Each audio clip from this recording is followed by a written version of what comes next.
Welcome back to the Patriots wrap time now for Damon Amendolara, better known as DA from 98.5 The Sports Hub. DA, a lot going on today in this Halloween day, but once again, the Patriots ignore all the hype, ignore the Randy Moss stuff, and they just grind out another win and have another victory. Well, they're very legitimately a good team. They're an elite team, and their record indicates that. But it's also a fact of the matter that the Vikings are not an elite team. The Vikings are really not that good. Now, I don't know if they're just poorly coached, poorly motivated, or they're actually overrated when it comes to talent.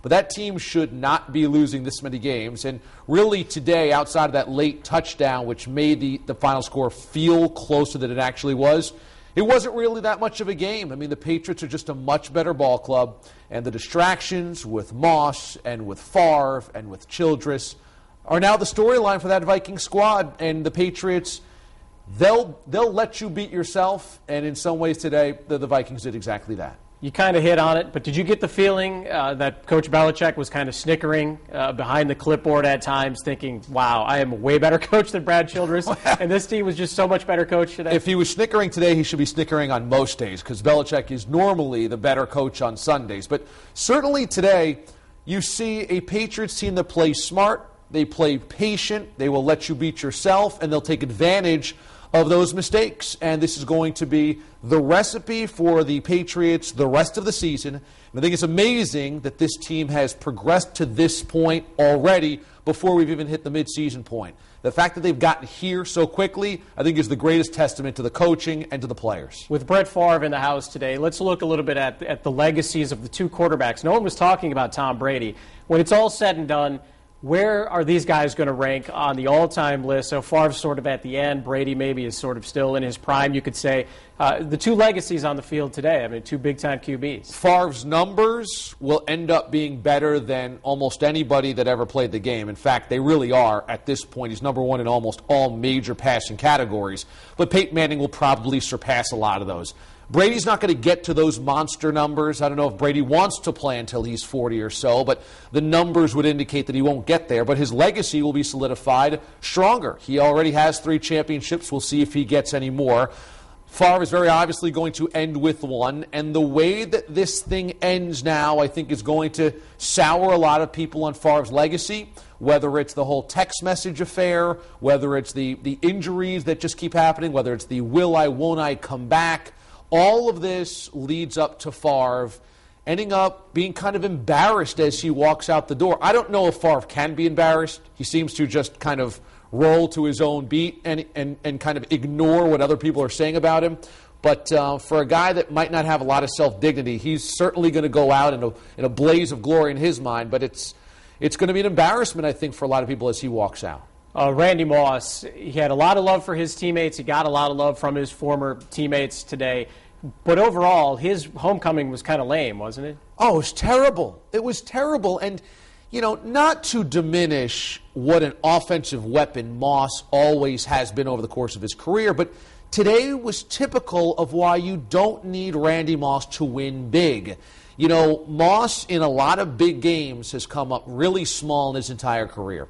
And, you know, you hate to kick a guy when he's down, but when Moss took the post-game podium and he was just dripping with all types of lovey-dovey thoughts, candy canes and roses about his time in Foxborough, what it was a realization that things are pretty good around here. You know, this team isn't perfect. The organization's not perfect. But there's a lot of worse places to be playing football. And Moss is understanding, you take for granted around here that you can pencil in the Patriots for 9, 10, 11 wins every single season. There's a lot of losses and a lot of controversy and a lot of bad coaching. And Moss is getting the sense just a couple weeks later, oh yeah, things actually are pretty good in Foxborough. Yeah, and he went up against a young secondary that he was used to going up against in practice and still couldn't do anything. Devin McCourty had the nice interception. This secondary just continues to progress as the weeks go on, doesn't it? Yeah, it does, although Percy Harvin had a nice game today. So they'll have to watch what Harvin was able to do underneath the defensive zone. He was able to take advantage of it. But they locked down on Moss. And outside of Devin McCourty, it's a question mark, whether it's Kyle Arrington, Jonathan Wilhite, Terrence Wheatley we haven't really seen this year. Darius Butler's been a healthy scratch. So they still have to figure out who's going to be that corner over the other side from McCourty. But McCourty is progressing really well. And I think you can just trust him against really good wide receivers. And that's again, a big step to be saying about a rookie in Week 7.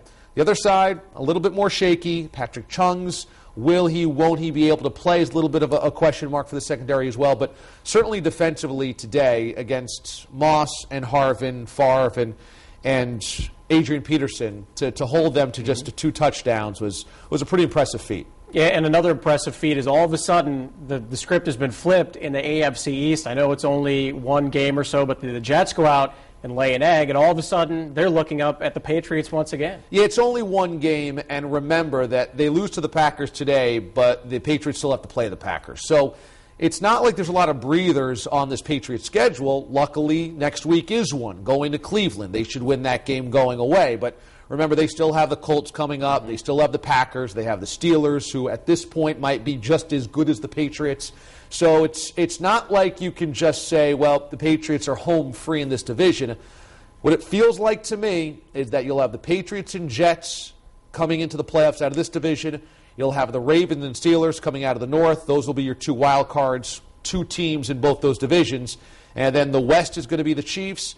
And the AFC South is going to come down to maybe Monday night's game between the Colts and the Texans in that battle. Throw the Titans in there as well, but I don't think a wild card's coming out of that division. So it's going to be a tussle all season long for the Patriots and Jets in the AFC East. With the way the Patriots have been winning games, you still think it's a breather next week against the Browns, even though going on the road, the Browns came off a win last week over the Saints, got the bye to sit back and kind of take that in? Yeah, I do, because the way the Browns were able to win in New Orleans was the Saints turned the football over a million times. They took advantage of those mistakes like we talked about, and Drew Brees is really not himself this year. They're throwing far more than they want to. They've had some injuries to the running game. Reggie Bush has been dinged up.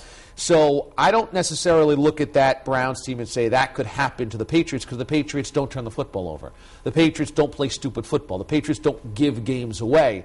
So because of that, I think if you just play toe-to-toe and you don't turn the football over in Cleveland, they'll win that game. But this Patriots team is not out of the woods, and we're only at the midway mark, but it's pretty impressive how far they've come already. Good stuff. Again, DA, most people have to pay a lot of money for this knowledge. You're bringing it to the people for free. Well, you can get it for free on my night show as well, 6 to 11 o'clock. So really, I'm just in the giving mood. I mean, hey, happy Halloween to all. I'm just giving out all this candy and information. And the holidays have started early on the DA show. Yeah, that's right. Yep, 98.5 The Sports Hub. That's DA, and we'll be back right after this.